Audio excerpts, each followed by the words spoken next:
The great hall of the Valorian Empire stretched across a space larger than most human stadiums. Crystal pillars rose from the polished floor to a ceiling that seemed to touch the stars themselves. Hundreds of beings from dozens of worlds stood in careful rows, each delegation dressed in the finest clothes their species could offer. They had come for the Galactic Summit, a meeting that happened only once every 20 years. At the far end of the hall, elevated on a throne carved from a single piece of white stone, sat Queen Celiara of the Valorian Dominion. She was tall and slender, with pale blue skin that seemed to glow under the soft lights. Her silver eyes moved across the gathered crowd with a calm that spoke of centuries of rule. The Valorians lived for a very long time, and Celiara had sat on this throne for over 200 years. But her age was not what made her powerful. Queen Celiara was a telepath. She could sense the emotions and intentions of every living being in her presence. No one could lie to her. No one could hide their true feelings. This gift had allowed her to build the Valorian Dominion into one of the strongest powers in the galaxy.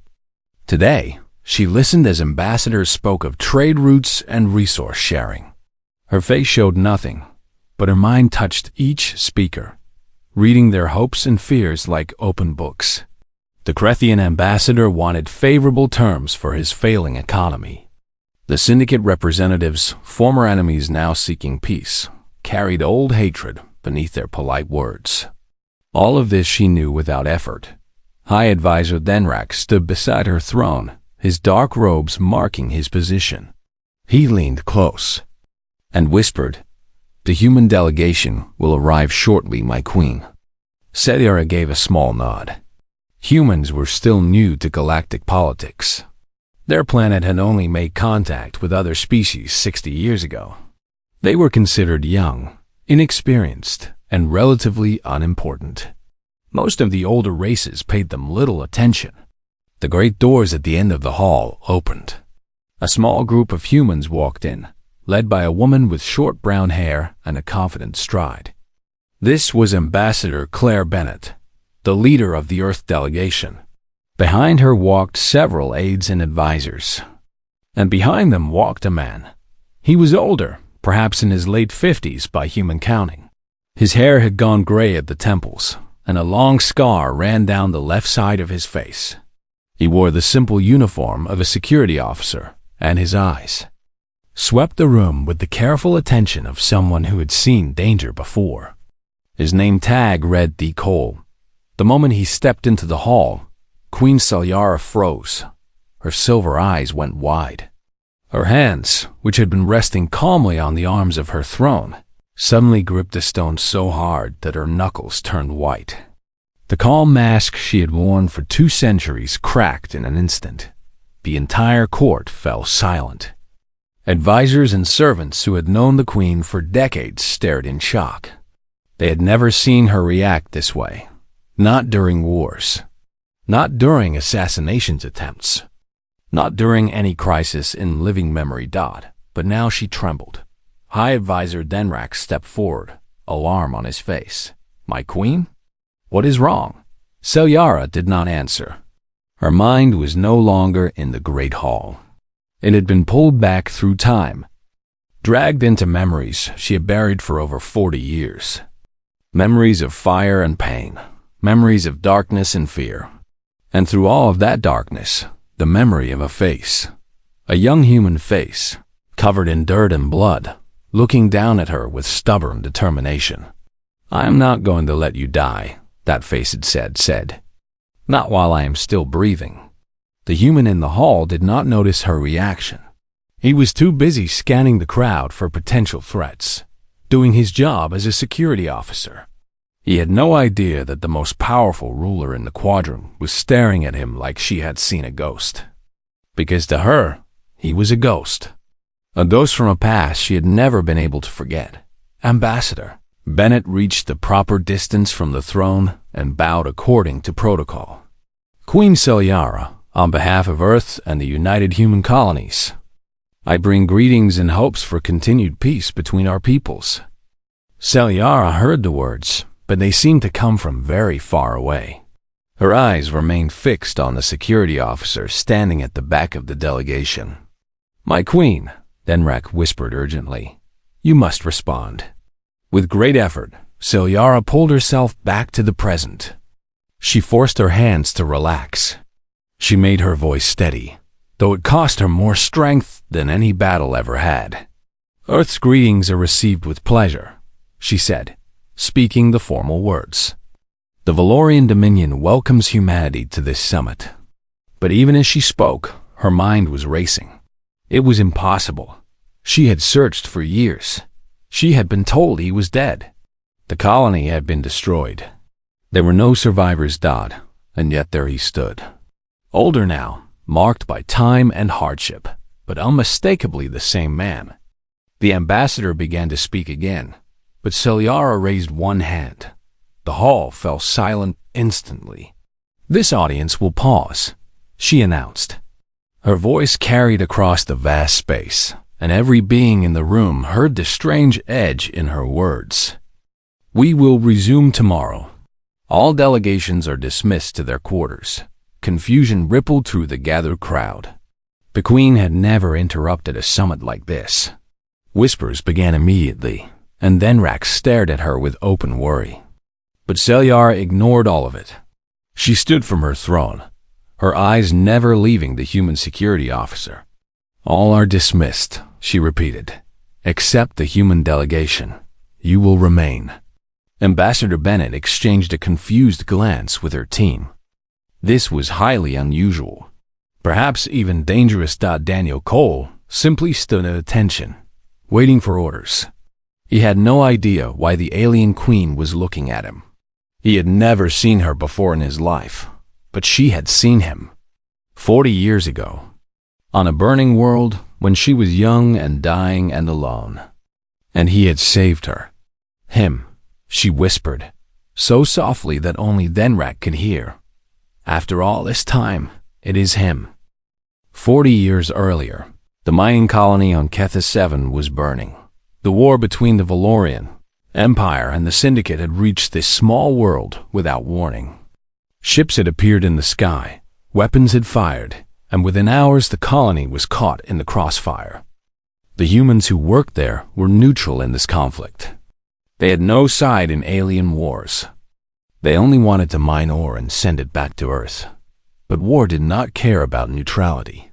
Young Daniel Cole crouched behind a pile of broken machinery, watching flames consume the processing plant.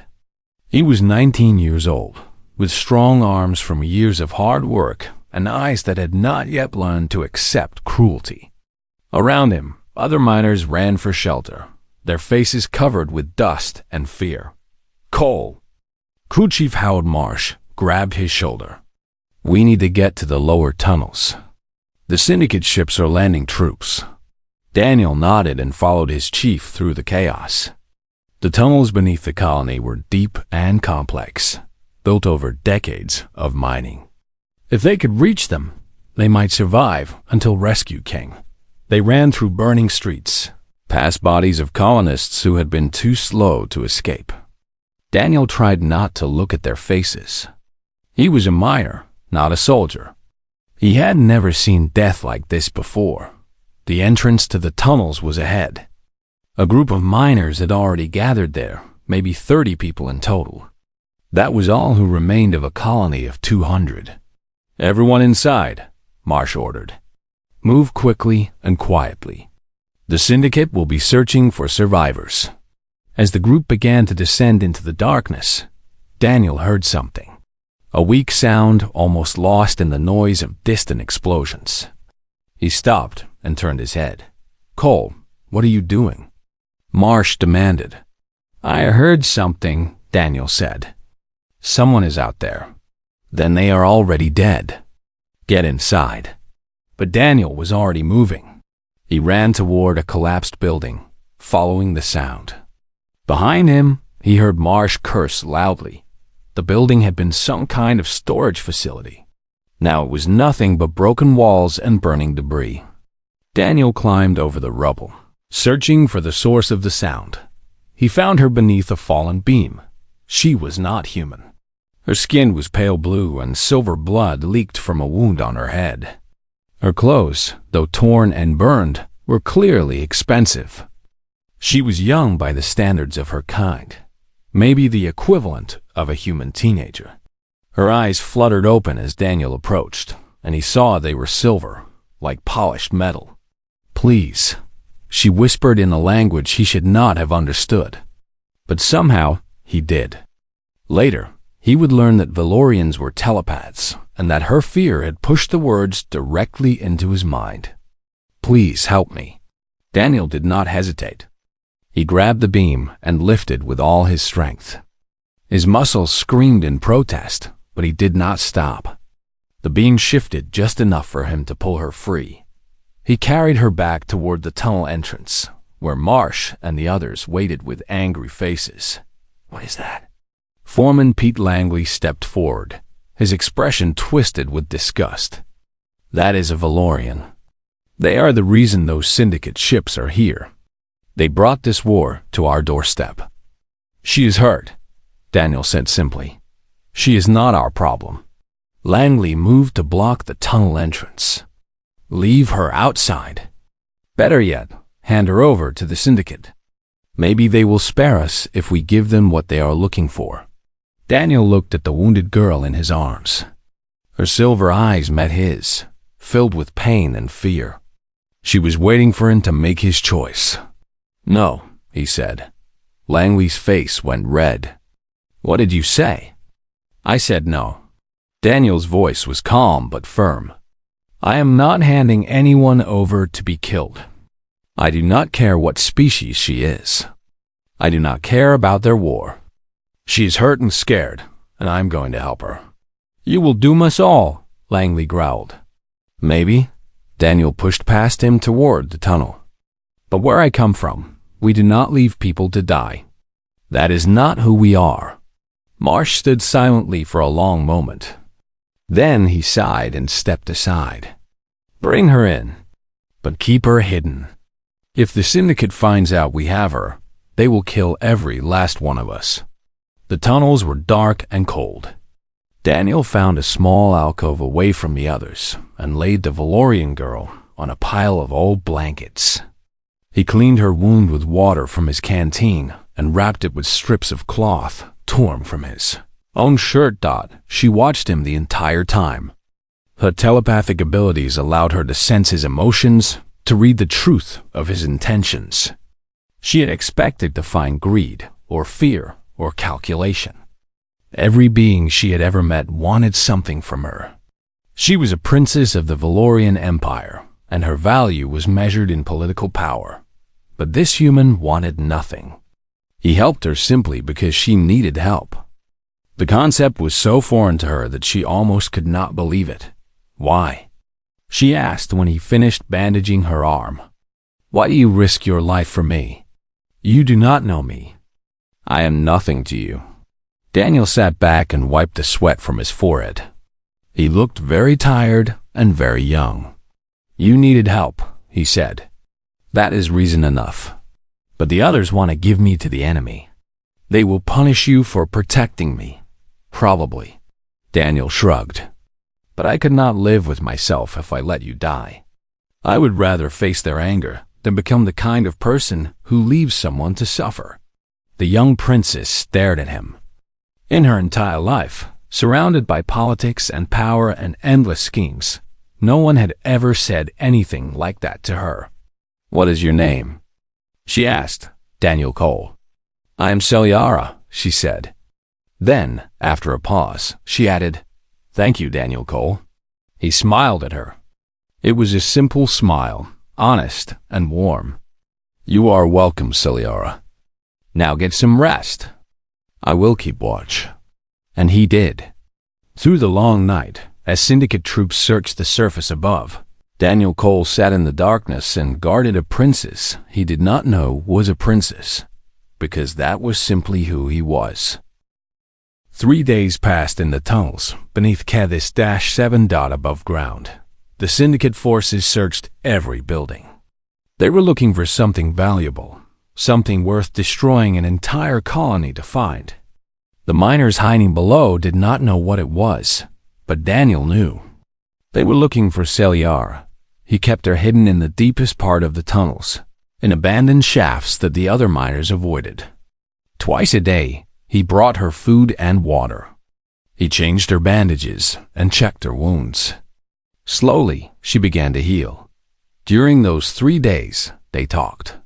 Celiara had never spoken with a human before. She found Daniel strange and confusing. He did not want power. He did not seek wealth. He did not try to use her for advantage. He simply cared whether she lived or died. "I've met many beings in my life," she told him on the second day. "Ambassadors and generals and rulers of great worlds. All of them wanted something from me. All of them had plans behind their smiles." Daniel sat across from her, eating a small portion of dried food. "That sounds lonely." Celiara blinked. No one had ever said that to her before. "I suppose it is," she admitted. "I am sorry," he said. "Everyone deserves to have someone who cares about them without wanting anything in return. Do you have someone like that?" Daniel smiled sadly. "My mother was like that. She died when I was 12. After that, I came out here to work in the mines. The crew is like a family, I guess. We look out for each other. Even though they wanted to give me to the enemy? They were scared," Daniel said. "Fear makes people do things they normally would not do. I do not blame them for being afraid. I just could not let them hurt you." Celiara reached out with her telepathic senses, touching his mind gently. She felt his sincerity like warmth from a fire. He meant every word. He truly believed that protecting her was worth any cost. "You are a strange human, Daniel Cole," she said. He laughed. "I have been told that before." On the third day, everything changed. The Syndicate soldiers had grown impatient. They knew someone important was hiding in the colony. Their commanders had ordered them to find her by any means necessary. So they began to execute. Colonist Daniel was near the main tunnel chamber when he heard the screaming. He ran toward the sound and found Langley and several other miners arguing loudly. "They killed 5 people on the surface," Langley shouted. "5 of our people. And they say they will kill more unless we give them what they want." "We cannot give them anything," Marsh said. "We do not know what they are looking for." "Yes, we do." Langley pointed at Daniel. "They are looking for that blue-skinned creature Cole is hiding. Give her to them, and this ends." The other miners turned to look at Daniel. Their faces were filled with fear and anger and desperation. He could not blame them. Their friends were dying above. "No," Daniel said quietly. "People are dying." Langley stepped toward him. "Our people. Human people. And you want to protect some alien princess? She is not just some alien. She is a person. A scared, wounded person who asked me for help. Then you have killed us all." Langley turned to the others. "We take the creature ourselves. Cole cannot stop all of us." The miners began to move forward. Daniel stood his ground, but he knew he could not fight 30 people. Then Marsh stepped between them. "Stop," the crew chief said. His voice was tired but firm. "No one is handing anyone over to be killed. Not while I am in charge." "Then you are as foolish as Cole," Langley spat. "Maybe," Marsh looked at Daniel. "But he's right about one thing.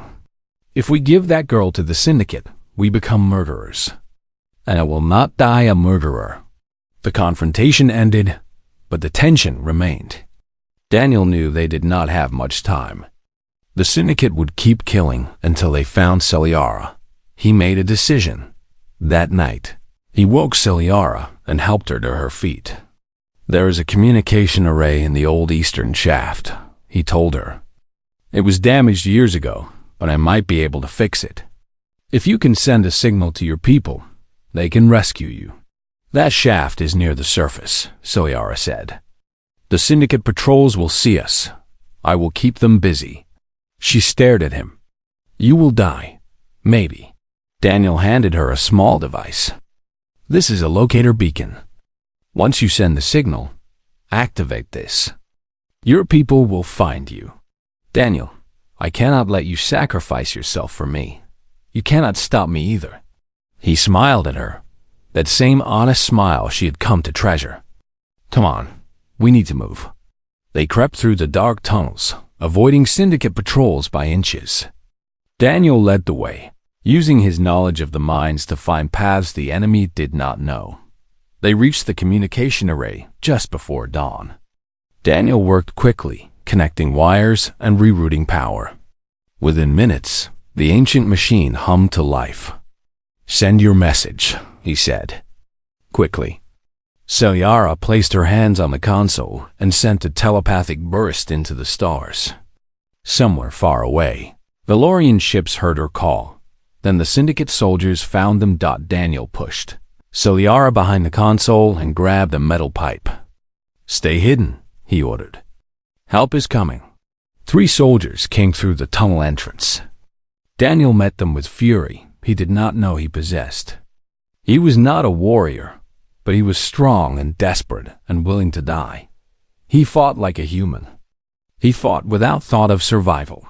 He fought for someone else. When the Valorian rescue ships finally arrived, they found Celiara crouching over Daniel's broken body. He was barely breathing, covered in wounds, but still alive. Save him, she begged the soldiers. Please save him. But as they carried her to safety, she watched the human medics rushing toward Daniel. She saw them shaking their heads, and she was certain she would never see him again. The private chamber of Queen Celiara was nothing like the Grand Hall. It was small and simple, decorated with only a few personal items. A painting of a distant star, a crystal that glowed with soft light, and hidden in a drawer that no one else ever opened, a piece of cloth stained with old blood. It was the bandage Daniel Cole had made from his own shirt 40 years ago. Celiara kept it as a reminder that somewhere in the vast galaxy, there existed beings who were truly good.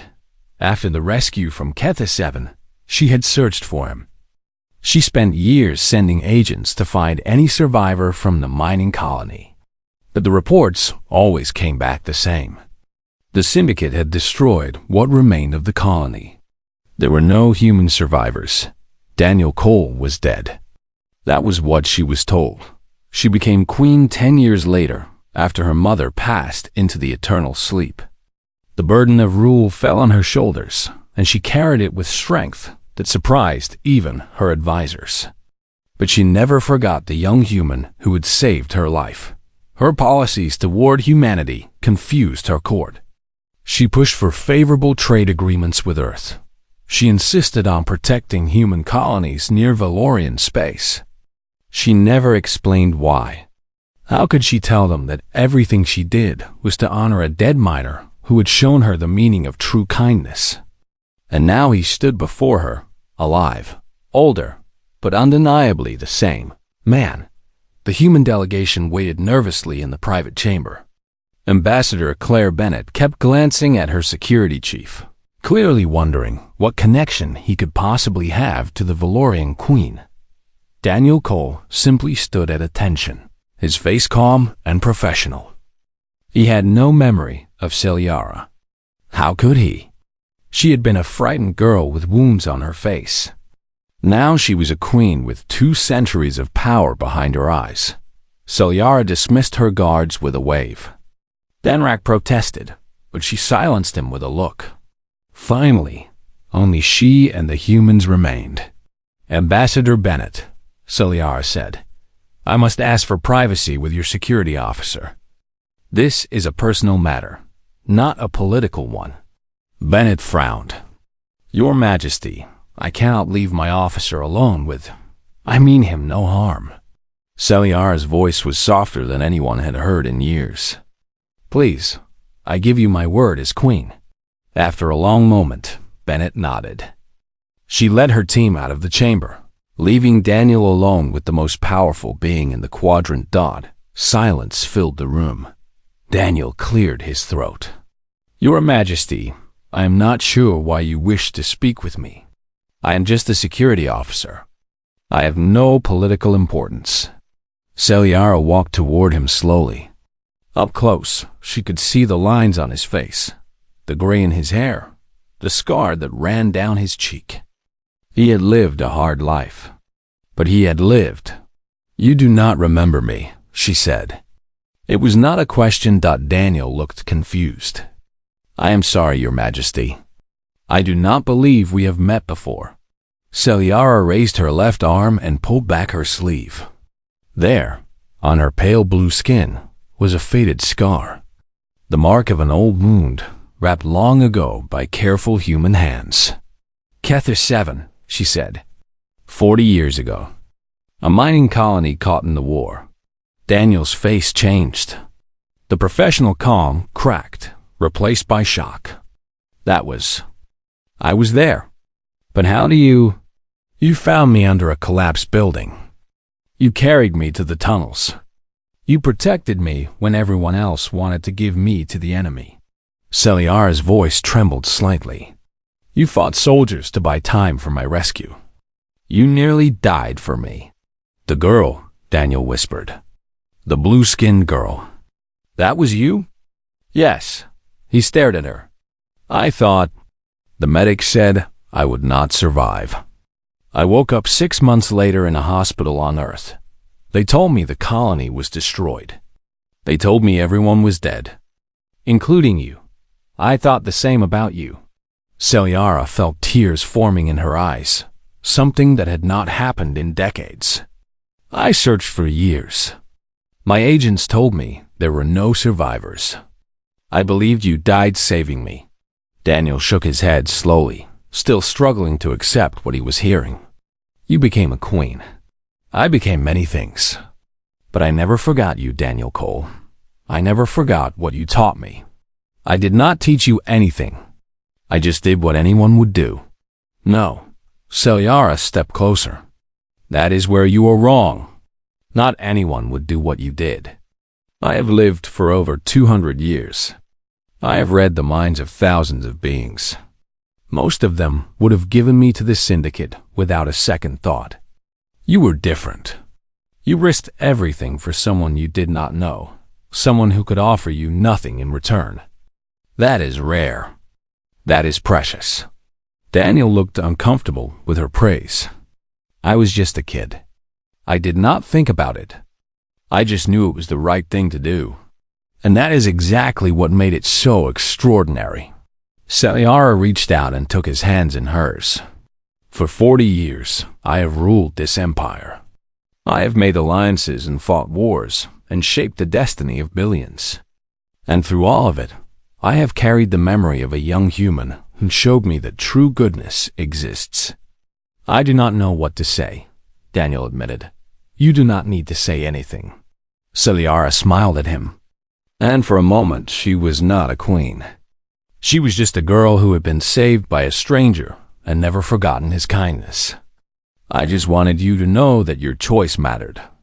That night in the tunnels, you did not just save my life. You changed my understanding of the universe.